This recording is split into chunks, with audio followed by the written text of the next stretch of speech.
Marco. Sean. We're heading across the ocean. Which one? A different one this time. The one that we crossed straight from California and like we go west to get east. Oh, like that, or east. The first time I did that trip, it wasn't actually for where we're going now, but although I've been in that country, and it sounded so weird that I was going to stay over the ocean for such a long time, and then you do a couple of times and you just get excited because I love that part of the world, that the down under. And I'm very excited to go there. Sean, I know you've been there too. I have been, and I love it. And this is where we go against the norm and we say, it's not about the journey, it's about the destination. and the destination is Melbourne for the Australia Cyber Conference in Melbourne. It's the 26th through the 28th of November. It's just around the corner. We've joined the team at AISA, and Akash is with us. We're going to talk about the event and all the fun stuff going on and who's represented, who's speaking, who's attending, all the activities. I'm excited to get there and to be there and to be part of it. Absolutely. Welcome, Akash. Thank you, Marco. Thank you, Sean. We're very excited to have you come all the way here down under and be part of such a great event in November. Yeah, I know. I was already thinking about what packing for the trip, and you kind of gave me absolutely no clue on what to bring because you say Melbourne is the city of the 4 seasons in a day. So we bring 4 seasons in clothes and plus one. I'll bring Vivaldi. How about that? I'll bring the 4th season of Vivaldi. Absolutely. No, very, very exciting. Yeah, and I do carry an umbrella, a light a jacket. We absolutely. We can experience 4 seasons in a day over here. All right, that sounds fun, actually. Yep, 4 seasons and a lot of great conversations with some amazing people. But speaking of amazing people, let's get a word from you, Akash, about your role. Maybe the big picture of AISA and the organization and what it does, and this particular event is one of many. So if you can kind of give an overview of yourself and the org, that'd be great. Sure. No, thank you, Sean. So my name is Akash Mittal. I am the chair for the Australian Information Security Association, AISA as we call it, AISA. I am a volunteer alongside a number of other board members who sit on the board, and we do have a small operations team who get all these very exciting, very great events across the line over the year. I'll talk about AISA. AISA is Australia's peak not-for-profit body for cybersecurity professionals, representing over 13,000 members who work across various sectors to safeguard the nation's digital landscape. Our members range from private industry to government entities, and they contribute their expertise to improve Australia's cyber resilience. They continuously work to protect the digital security and privacy of all Australians. Our mission is to support cybersecurity sector through workforce development, public outreach, and advocacy.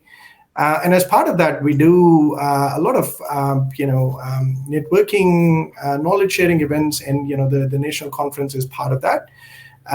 We do 2 national conferences every calendar year. One that happens around in March in Canberra, and the another one which happens later in the year in October, and this year it's in November, which happens in Melbourne, and we call it Australian Cyber Conference. The conference this year is the 18th conference. We have been organizing these conferences for the last 9 years under the banner of Australian Cyber Conference. Previously, it was a different name. We used to call it AISA National Conference, but 9 years ago we rebranded, and this is the 18th conference this year from 26th to the 28th of November.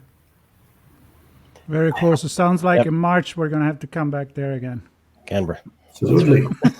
We just stayed all March. Yeah, we know. I don't know that that's possible. But anyway, so the theme this year, Future is Now. Tell us about how that theme came together. Is it driven by the committee that kind of helps pull this together? Is it driven by the content that's submitted to you? And maybe an overview of how that shapes what we're going to get to experience this year. Yeah, so it's a great question, Sean. The way the themes, are sort of a decision is made on the theme is based on what's going on, in the cybersecurity landscape, and there is a conversation internally within the operations team, the board, and community members to sort of come up with ideas of what will the theme should look like for the conference.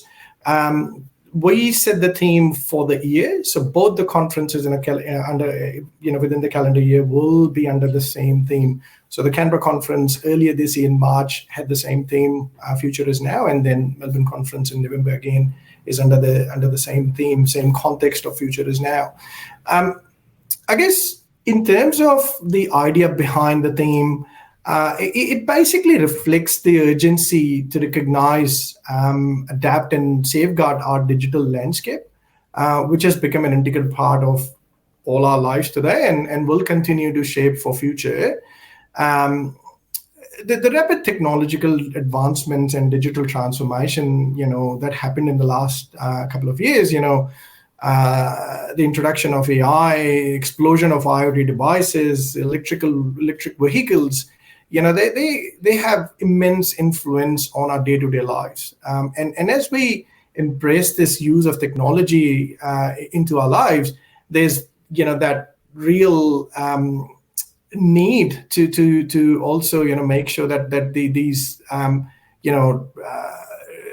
there are safeguards. Their cybersecurity becomes a very important topic, and I think that's why the theme is very important, in particularly in terms of the timing, is because with all these new digital transformation innovation, we think that we need to think about cybersecurity, privacy of users and the consumer base, as at the forefront rather than as an afterthought. So while these digital transformations, innovations are happening, we as a community, as the professionals who understand cybersecurity and privacy implications, we need to plan now. We need to protect against those risks for in the future.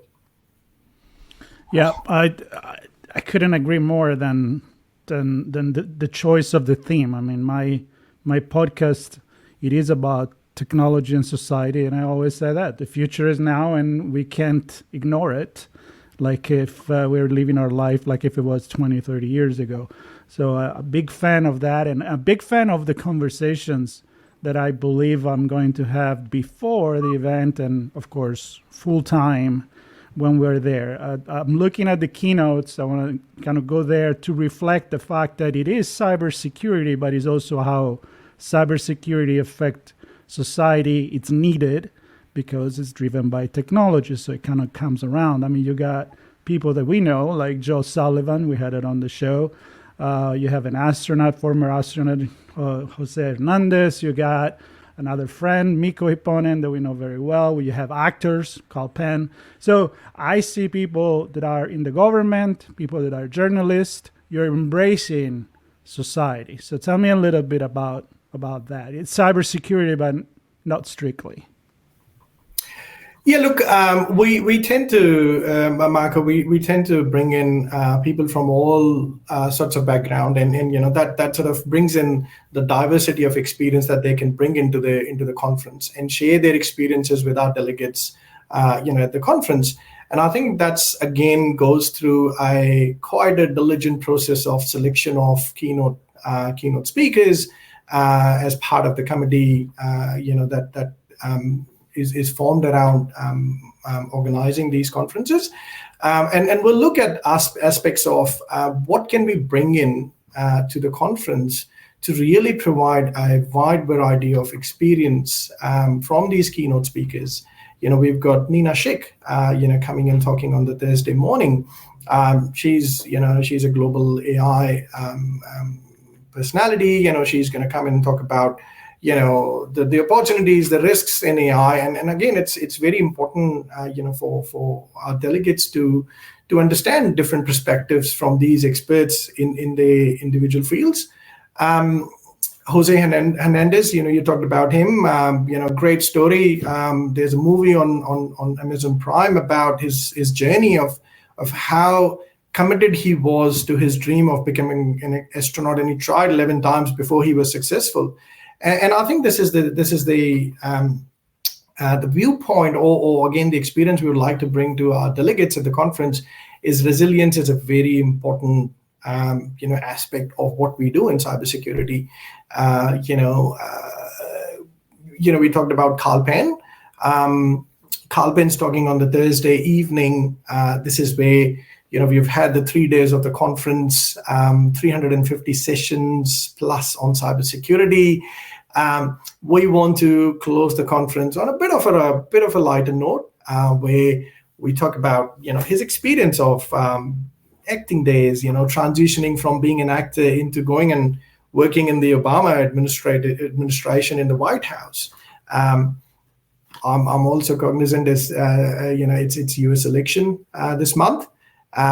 What views, political views he's got about the election and post the outcome of that election campaign. What he would like to share with our Australian delegates is, I think, where it can be very interesting to bring that experience together of being an actor, have an understanding of the political side of things, the policy side of things, and how he will bring that together for our audience will be something we'll really look forward to.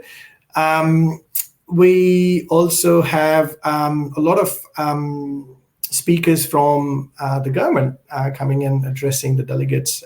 We've got the Ambassador for Cybersecurity, Mr. Brendan Dowling, coming in doing an address at the conference.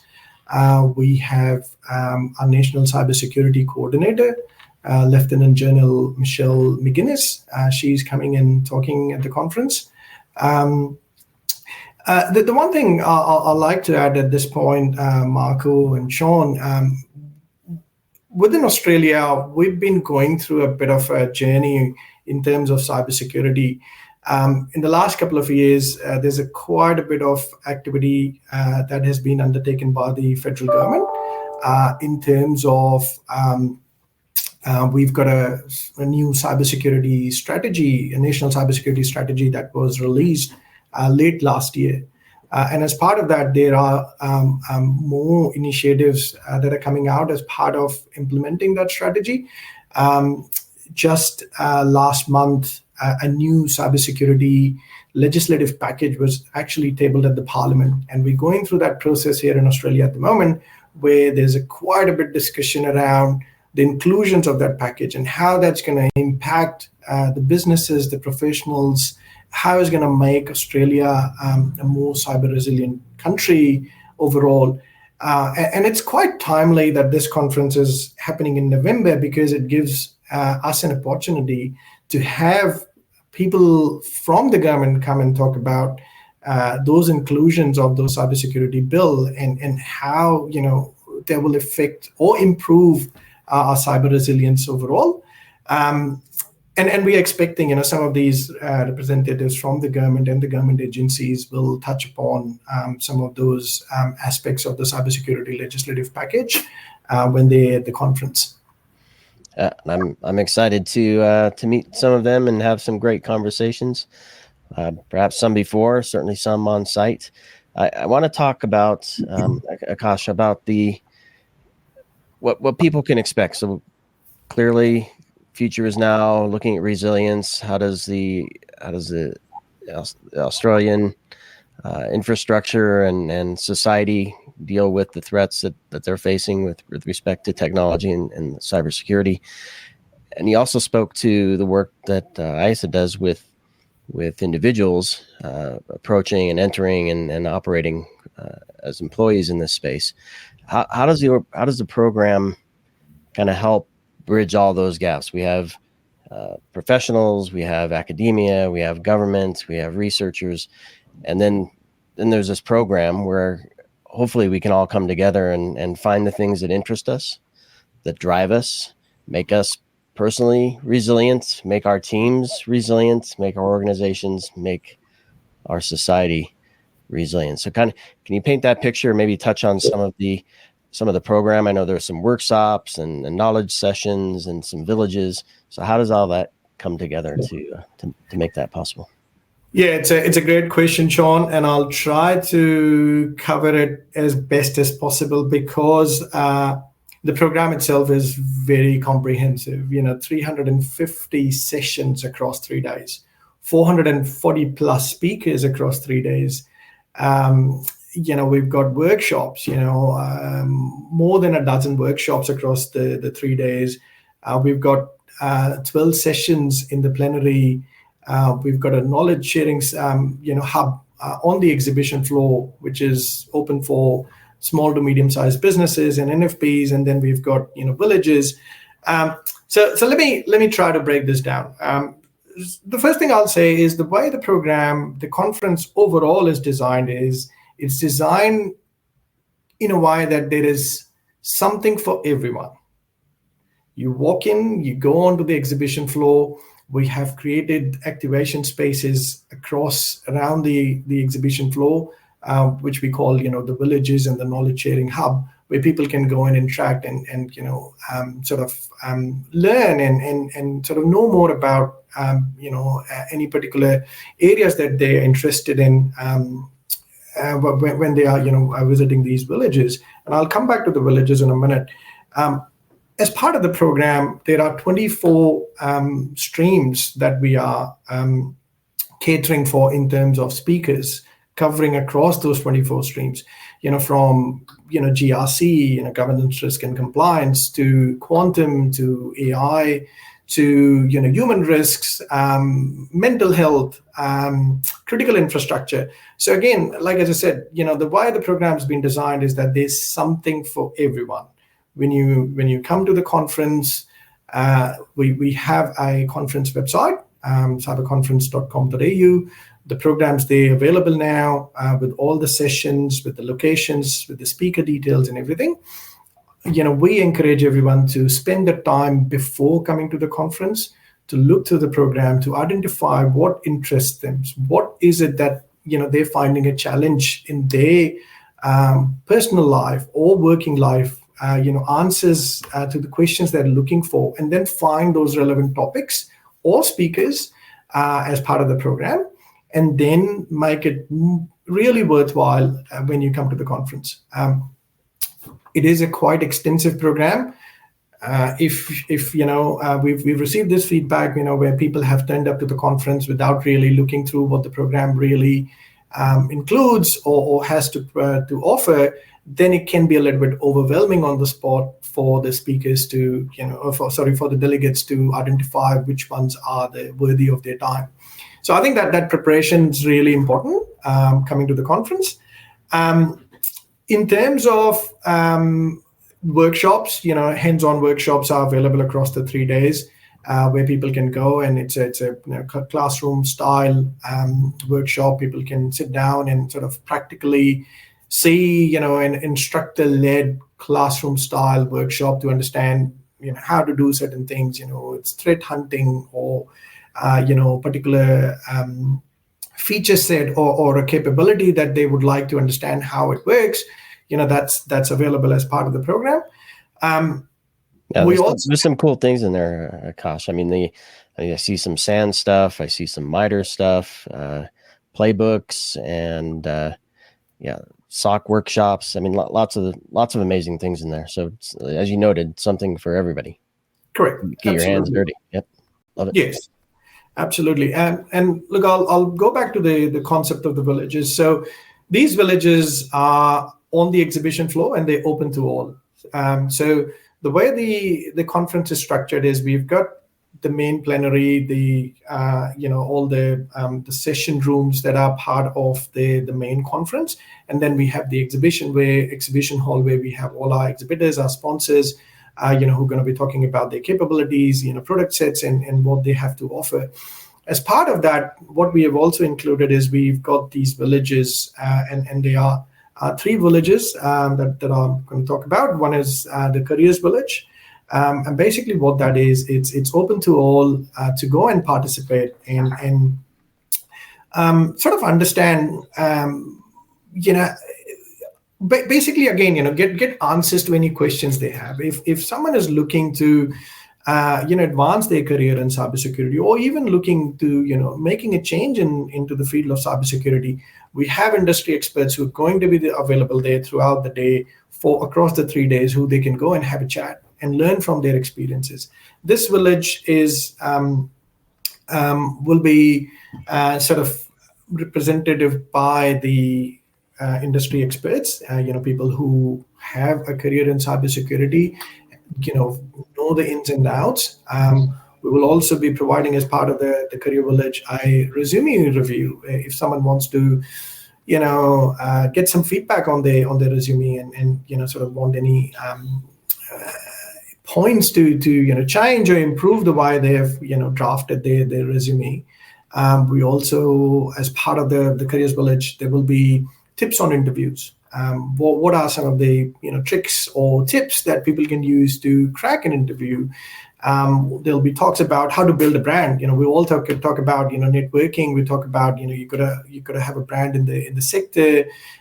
So there'll be people who have actually done it quite successfully, and they're going to be sharing the insights on how to do that. The second one is the Log Sport Village, and this is basically to give the delegates an experience into the physical security aspect of cybersecurity. As part of our controls within cybersecurity, physical security is a big topic, and it's a very important control. The Log Sport Village gives a practical workshop for people to sit and attend and see how the physical logs actually work, and what techniques are used by threat actors to actually break these logs. There are tools and logs of different kinds, that are made available for attendees to get their hands on and sort of try to learn how to use these techniques to crack open these logs. So again, we did that last year. People enjoyed it. We're bringing it back again. We're making it a little bit more fun this time. The third village is the AI village, and which is I'm personally very excited about. This is a new concept this year that we are introducing in the conference. The AI village is basically what we're trying to do is it's got two parts to it. One is I capture the flag kind of a lab experience, where people who really would like to know how to use prompt injection techniques to and use AI for that. And then the other part is where we're going to be creating these scenarios, and we will hand those scenarios out for attendees to come in and try their hands onto large language models and understand how your input into the large language models can actually influence the output of large language models. And so it's going to be quite interesting for a lot of people to see through those techniques, through those prompts, how you can actually change the behavior or change the output for these large language models. The last one that is going to be also be part of the exhibition hall is the knowledge sharing hub that I talked about earlier.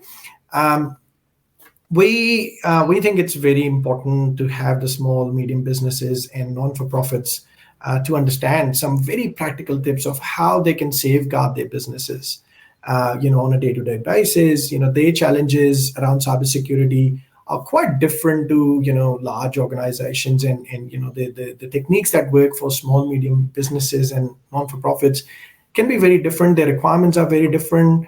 And that's why we've catered for their requirements as part of this knowledge sharing hub.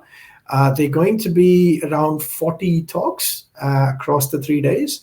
And it's going to be volunteers who are going to come up on this podium and talk about something, which is quite practical in terms of achieving from a cybersecurity resilience perspective. To provide to the small, medium businesses, participants, to take something back and implement in their businesses. So again, like as it's shown, Marco, there's a lot for everyone to come in and get out of this conference. one thing that we constantly say is this is a perfect opportunity for a community to come together, build networking, learn from other people's experience, and that's the fundamental purpose of this conference is to get a community come together, share their experiences, build a network, and I think that's a very important aspect of I think making Australia more cyber resilient as a group, coming together. And well, I got to tell you that when we were kind of scouting around, where are we going to make our commitment to come all across the ocean? Like we started the big blue ocean, and we were looking at what was going on that part of the world. I get to say we had so many feedback and many people that were like, that is the up and coming, but also established. It's not a question mark. It's something that is happening. 18 years, as a participant, what the quality of the talk you can find, and you said it. I mean, it is the networking. I mean, Sean before than me, obviously, but I have my own experience in the largest conferences in cybersecurity in the world, and when you can bring the audience together, it's not about the number. You're never going to be able to listen to 350 talks or or do everything there. You have to be selective. But what it really matters is what happened in between. It's what happened in the whole. It's what happened when you meet other people. And I heard amazing thing about what you guys are doing. I know the culture. I'm excited to be part of this. But there's one thing I want to remind you. Maybe you can talk for a second about. You also have 150 exhibitors, and I know that if this is possible, is also because of people that are company and the people they bring on the table. So a couple of thoughts and about the exhibition hall. 100%, Marco. You touched upon a very important aspect. Look, I think we are very grateful to have such a collaborative community over here, and again, I think a big thanks goes out to our sponsors, our exhibitors, who actually make this possible for us to do what we do. We are a non-for-profit organization, as I mentioned earlier, and it sort of goes back to the sponsorship that we get to put this conference together. Without the sponsorship, there's really no conference there. So look, we are very fortunate, like as I said, to have a very cohesive, collaborative ecosystem over here. Our sponsors, they understand the value of being there at such a important event and sort of interacting. And again, goes back to the whole networking aspect of the conference. This is a perfect opportunity for our sponsors, our exhibitors, to interact with the community and sort of build relationships. Understand what the challenges are. Sometimes you could be assuming things, but this gives a perfect opportunity for everyone to come together and talk about what are the real issues, what are the real challenges that people are trying to solve, and there is a gap in the market. Gives our sponsors, exhibitors, an opportunity to take that feedback back into their organizations, and then try to solve and come out with solutions, services, platforms, whatever that they can then help the community to solve for those challenges. So yeah, great point, Marco. 100%. We are very fortunate to have the 150 plus sponsors who are going to be there. When you're here, I really encourage that you go and talk to them and hear from them what motivates them to be part of such a good cause.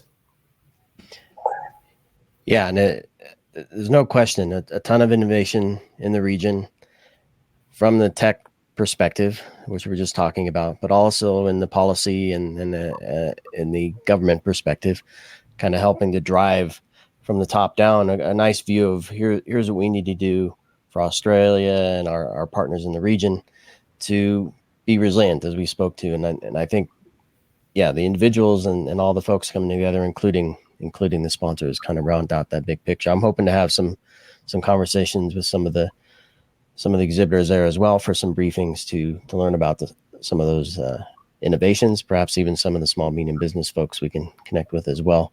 I want to close here, and I'll give you the final word, of course, Akash. But I think it's important. It's easy. There's a lot of stuff going on with the election at the moment. Bubbles start to form, right? One gets a view of what they think is important, and for me, it's important to keep an open mind for what's going on around the world. Now, Marco and I, a few years back, had the privilege of going to Singapore for an event there that was pretty decent size, and we were able to meet with some government folks from Singapore and get the perspective of what's going on there and in the region as well. I've missed that for the last couple of years in the APAC, APJ region. So I'm excited to get that experience, get those conversations going, bring those back to our audience who are global, and kind of open folks up to what's going on. Like I said, there's a lot of innovation, I'm sure, taking place there in Australia, and I want to bring that to folks to hear. Maybe there's some lessons to be learned around programs, policies, regulation, whatever it might be. I'm really looking forward to that and sharing that with our audience. So I appreciate you and the team, Akash, for choosing to partner with us to make this happen, and I'm excited. Now, look there, Sean, thank you. We're excited, as I said at the start, we're very excited about this partnership.